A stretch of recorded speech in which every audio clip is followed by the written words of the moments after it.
Now the Principal Dr. Shivakumar Raya is requested to introduce the Chief Guest Sri A.S. Kiran Kumar and invite him for the graduation ceremonial address.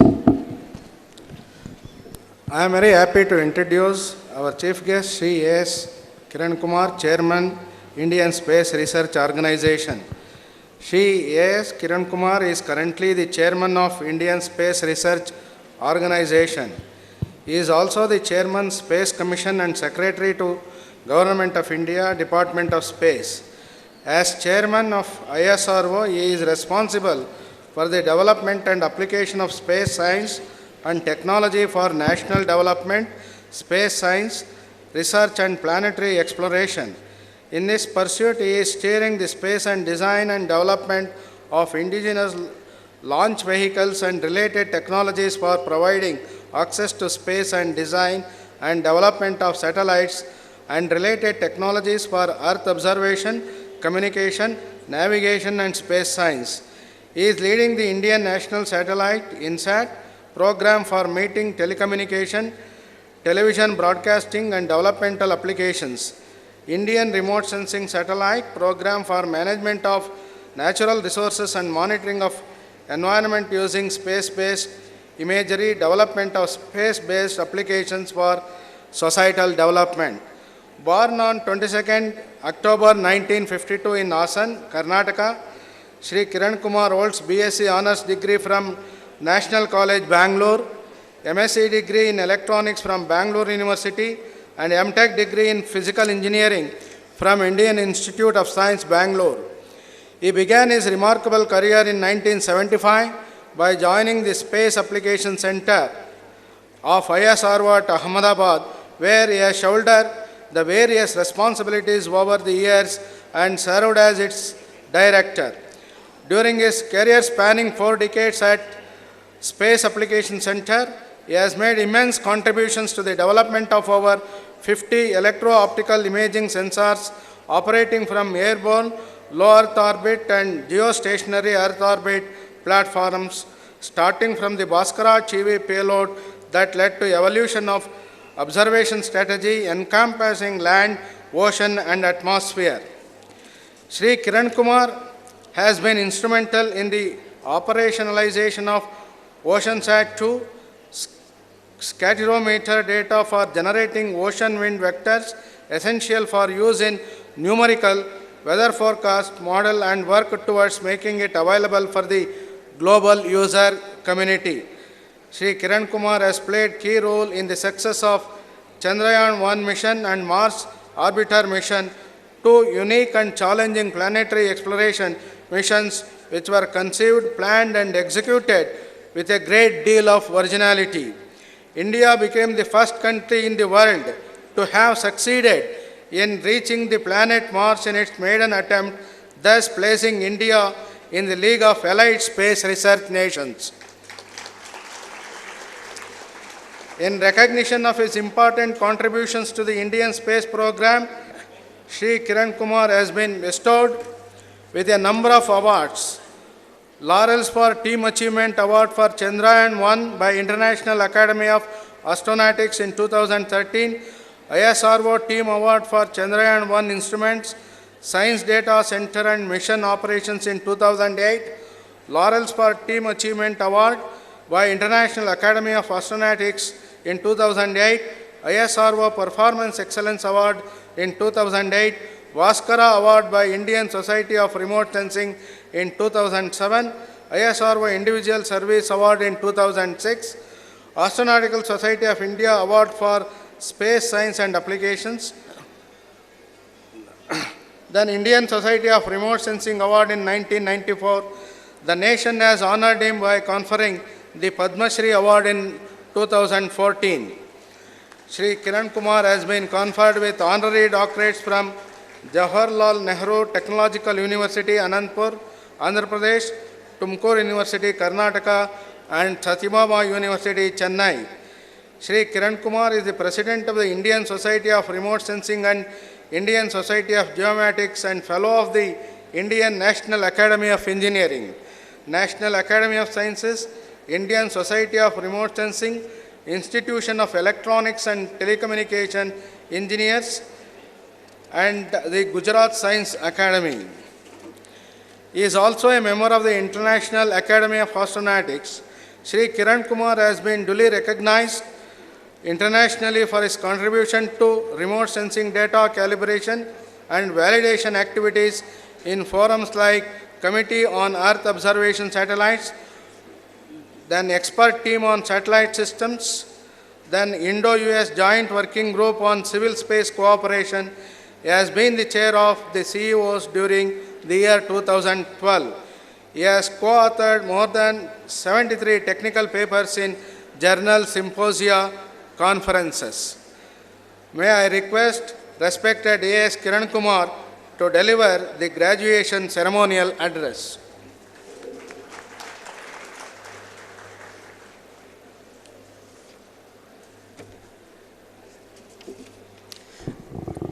Good morning to all of you.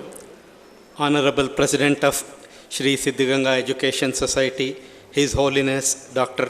Shri Shivakumara Swamiji, Honorable Vice President of the Society, Shri Siddhalinga Swamiji, Dr. K. Siddhappa, Chairman, Governing Council, Siddhganga Institute of Technology, Dr. Shivakumaraya, Principal of the Institute, Dr. M.N. Chennabasappa, Director of the Institute, faculty of the staff members, invited dignitaries, students and their parents, ladies and gentlemen.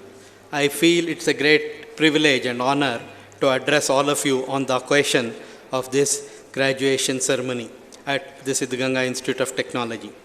First of all, I take this opportunity to convey my heartiest congratulations to all the graduating and post-graduating students of this esteemed institution for their sincere and dedicated efforts towards achieving an important milestone in their academic career today. Let me also congratulate and appreciate the management and faculty members for guiding these students to reach this landmark by imparting quality education and training. Siddhganga Institute of Technology, Tumkur, popularly known as SIT, is considered as one of the best institutes in the state, providing excellent technical education, incorporating contemporary developments.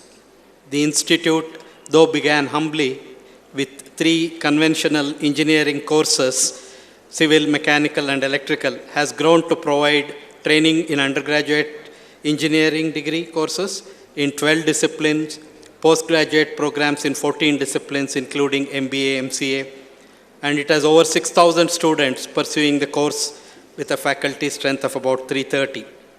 The institute has been maintaining its high standards and repute in providing quality education with an approach towards comprehensive development of its students and commitment to the well-being of the society through the individual. Let us all salute to the vision and dedication of His Holiness Dr. Shri Shivakumara Swamiji, head of the Shri Siddhganga Educational Society that manages the institute, who, if I am not wrong, is a young and energetic centenarian shouldering the massive responsibility of looking after the affairs of more than 130 educational institutions affiliated to the society and working long hours beyond our imagination.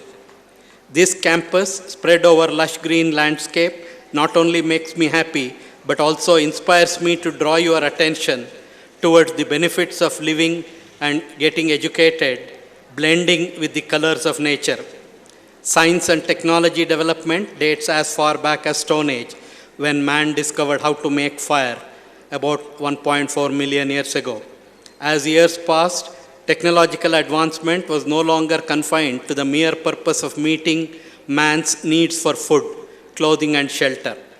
Different forms of technological developments described the era of each civilization, starting from Stone Age, Bronze Age, Iron Age, etc. Advancements in technology brought the finer things in life, making it necessary for man to accelerate his economic growth. Technology was used to speed up production and manufacture of goods, to provide better transport and deliver, as well as make methods of communication not only faster but far-reaching. Trade and commerce flourished at faster rates due to the technological advancements and brought about globalization. News from one pole of the planet reaches to the other in a matter of minutes, if not seconds, thanks to the technological achievements in communication and broadcasting. The air journey, voyage in the ocean, and the road that have been in existence for long years have been made cozy, fast, and safe by the inventions and innovations in aeroplanes, trains, buses, ships that have highly advanced technologies and sophisticated amenities. In a nutshell, the list of benefits from science and technology is unlimited due to greater number of inventions and innovations that happen and keep happening in every field. No doubt, science and derived technologies have brought in astonishing changes in the field of health, defense, education, entertainment, communication, and social life. Though the wrong use of technology brings harm to the society, as trade and commerce grew at phenomenal rates at the cost of environment, it causes irreversible damage through pollution, degradation, and contamination. With the growth of information technology, the awareness on environment has increased significantly. The global communication have come together to develop protocols vis-a-vis Montreal Protocol, Kyoto Protocol, and environmental impact assessment as a mandatory exercise before setting up any industrial project. To give a few examples, as students repeatedly show, the greenhouse gas emissions caused by the natural phenomena, augmented by ever-growing human needs, have brought us global warming, melting glaciers, rising sea levels, air pollution, ocean acidification, groundwater contamination. In any case, our contribution to this situation is significant and calls for proactive action before it is too late. In other words, sustainable development requires implementation of environmentally friendly technologies which are both efficient and adaptable to local situations. Without ignoring the traditional wisdom and knowledge, this awareness itself is fundamental to minimize harm being caused to our environment. Increasing efficient use of materials and energy resources, control of impacts on ecosystems, improvement of cleaner processes and products and activities for better promotion and sustainable development. More importantly, the principles of sustainable development should be considered as the right of the present and future generations who begin from what we leave for them. How honest are we in making promises to the next generation? On a daily basis, we see or read about the damages of the impending damages caused to environment due to fast urbanization and unplanned development. Spending so many days and nights in this naturally blissful environment of serenity, I am sure that you are concerned about the environment degradation taking place around you. It has become a common sense, especially in monsoon, to see huge uprooted trees because of traffic that cause traffic jams in busy roads in the prominent routes of our cities. As the reports and studies of the prominent dailies and reputed institutions suggest, the root cause of the uproot has been the weakness of the roots of those strong giants who witnessed more chaos than us all through the decades, caused by the construction of tarred concrete roads around it, believing that trees will survive anyway if we do not cut them, blocking access of water and other nutrients to reach the roots, leading them to ultimately uproot, giving shade and shelter. As we can see from around the globe, similar or more grave occurrences are abundant. Let me bring a few ecologically and commercially catastrophic examples to your notice. During the 20th century, 90% of the world caviar, a delicacy made of eggs of certain fish type, was handled by Soviet Union. It had controlled sturgeon fisheries in the Caspian Sea. Volga river system had served the vital migration and spawning routes of about 90% of the world's sturgeons as it traveled north from the Caspian Sea. You may be aware that these Solomon fishes travel thousands of kilometers upstream the river and upstream from the oceans and find fresh water sources for laying their eggs. When dams were being constructed for hydroelectric power generation, they found their paths blocked. And very soon, Russians found that the source of caviar fish was drying up. So what the fishermen had to do was, they had to catch the fish downstream, pick it up and leave upstream of the dams to make sure that these fish survive. And I also was a witness at the Volga River where the dam had a fish lift, and the fish lift used to take the fish from downstream and take it upstream. So in the process of building dams for hydroelectric power, the natural process of fish migration leading to the almost destruction of complete family of fish was taking place. Similarly, today in United States, New York declares some months, the entire nights, as lightless nights. This is because the migratory birds find their path, they deviate from their star guidance, and they crash onto the buildings, high towers, and die in millions. So this is because of this, New York City observes night light switch off scenario. You also are familiar with the famous tale of the golden goose. In our endeavor to exploit science and technology and achieve faster success or growth, many times what we are doing is very similar to what the person, the owner of the golden goose, did by trying to kill the goose and get as many golden eggs at a time. In a nutshell, ensuring better quality of life to ourselves as well as to our countrymen and improving living standards, we need to tackle environmental hindrances passed by the unrealistic and unplanned developmental technologies based on scientific analysis and providing technological solutions. Proper skill and in-depth understanding about the pros and cons have to be developed to foresee the byproducts of any technological advancement. In other words, we need to improve our skills and ability to address the issues through a rigorous scientific approach. It is an absolute necessity that we need a skilled and knowledgeable generation who can comprehend a changing scenario and address issues of sustainable development. It is here that all of you have an important and great role to play. As the population keeps growing, how to meet the energy requirements of our country on the globe in a manner which is clean, sustainable, and efficient. You need to innovate and bring in technologies which help the country grow without adverse impact, looking for alternate energy sources which are made available to consumers locally, reducing the need for mega-scale generation and distribution. With a clear and strong vision to develop and apply space technology for societal and national development since inception, Indian space program has been orchestrated with distinct elements such as satellites for communication and broadcasting, Earth observation, space science studies, space transportation system, and related application programs. Faced by resource crunch during its formative years, ISRO has been able to tap every opportunity available, such as premises made available by a local church in the Tumba for sounding rocket development in the early period, and satellite platform provided by USA in conducting satellite instructional television experiment.